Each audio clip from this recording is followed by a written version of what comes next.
toxic compound.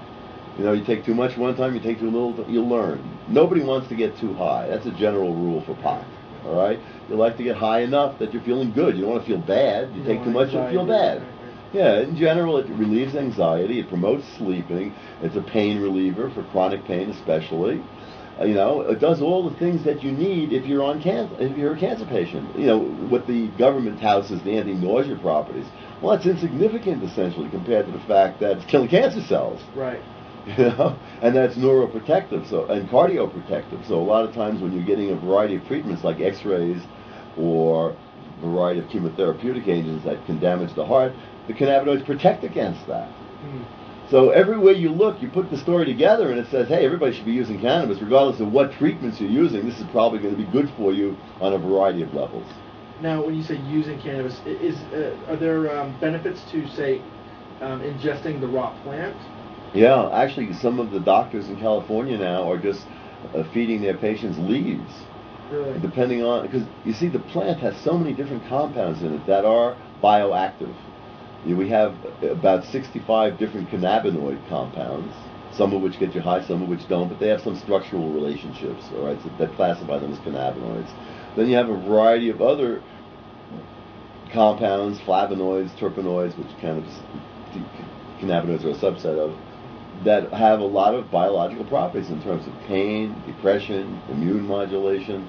So if you look at things like autoimmune diseases, they also have in general a common characteristic in that the immune system is acting in a overly pro-inflammatory mode in whatever area of your body is coming up with this autoimmune disease. So it could be arthritis, it could be diabetes, it could be Crohn's disease, you know, it could be multiple sclerosis, it could be ALS, you know, lupus. All of these diseases, even though they are impacting the body in slightly different ways, they have a common underlying imbalance, and that is pro-inflammatory. A pro-inflammatory imbalance, and the way your body naturally balances that imbalance is with your endocannabinoid system turning on anti-inflammatory properties. Okay. So if your body has been selected to use that process, isn't it kind of a no-brainer that we should try that? You know, the way our existing laws are, even though we have legal medical marijuana in this state, and I'm a legal medical patient, it's like the last resort.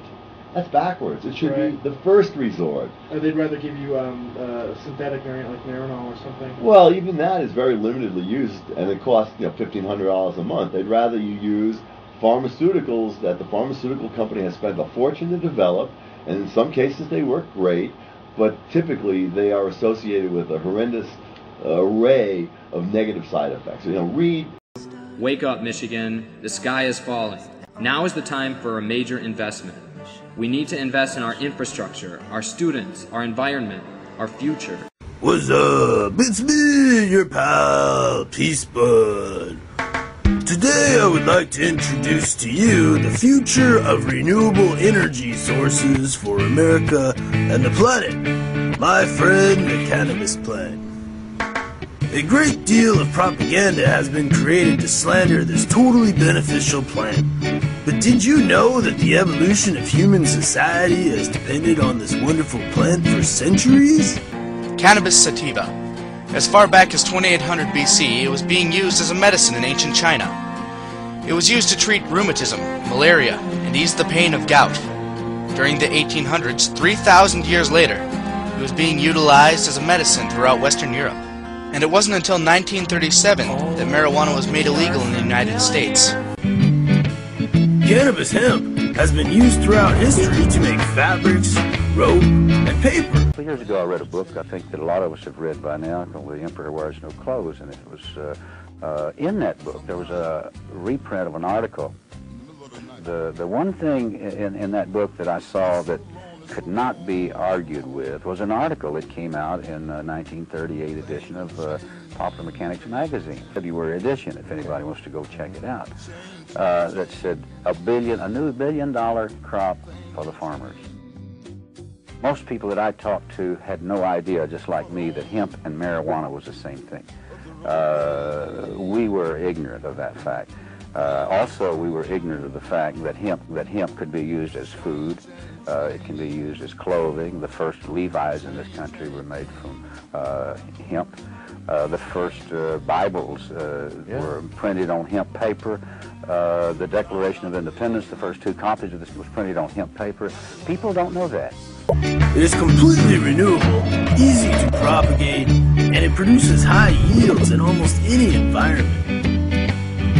Cannabis is the only plant that can support the energy needs of our economy.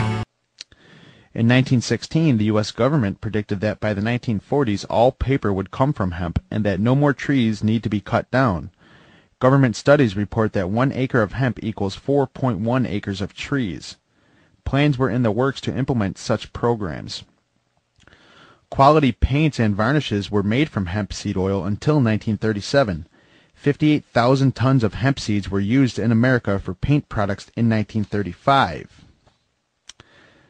Did you know that our cars were originally intended to run on a cannabis-based fuel source called ethanol? Henry Ford's original Model T was built from plastics made out of hemp. The vehicle was to run on a hemp-based ethanol fuel, which was grown on Mr. Ford's property. Henry Ford's first Model T was built to run on hemp gasoline, and the car itself was constructed from hemp. On his large estate, Ford was photographed among his hemp fields. The car, grown from the soil, had hemp plastic panels whose impact strength was 10 times stronger than steel. In 1938, on the cover of Popular Mechanics, the title read, "Hemp Called Billion-Dollar Crop." It was the first time a cash crop had a business potential to exceed $1 billion. Mechanical Engineering magazine published an article entitled "The Most Profitable and Desirable Crop That Can Be Grown." It stated that if hemp was cultivated using 20th century technology, it would be the single largest agricultural crop in the United States and the rest of the world.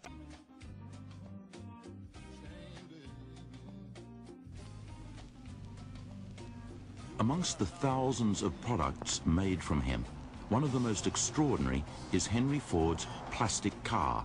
Built in 1941, it contained cellulose fibers derived from hemp, sisal, and wheat straw. The plastic was lighter than steel, yet could withstand 10 times the impact without denting. He figured hemp would completely take care of his newly emerging automobile industry. But as the Industrial Revolution grew, and new chemicals and mechanical processes became possible, other industries stepped in to dictate what the new resource for the 20th century would be. The Rockefellers worked hard to establish relationships with Middle Eastern oil monarchies, smudging the dream of ethanol. Combined with the DuPont's new chemical processes to create plastics from oil, paper from wood, and a new type of synthetic rope called nylon. And in 1938, by request of big oil companies such as the DuPonts and the Rockefellers, cannabis was outlawed in the United States. Paper from hemp, then from trees. Hemp paper does not turn yellow and is very durable. The plant grows quickly to maturity in a season where trees take a lifetime. All plastic products should be made from hemp seed oil.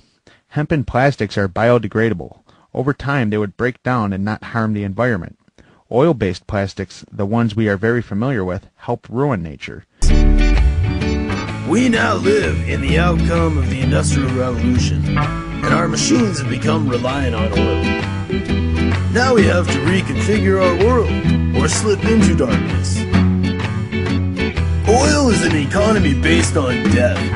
Its pursuit has caused nothing but wars and inequities, for the oil industry harvests the ancient remains of dead animals, while a fuel economy based on growing cannabis is one of life and creation. The situation our world is in because of oil is absurd. Join me in the new revolution of the 21st century. Legalize cannabis and create a new era of peace, prosperity, and renewable energy.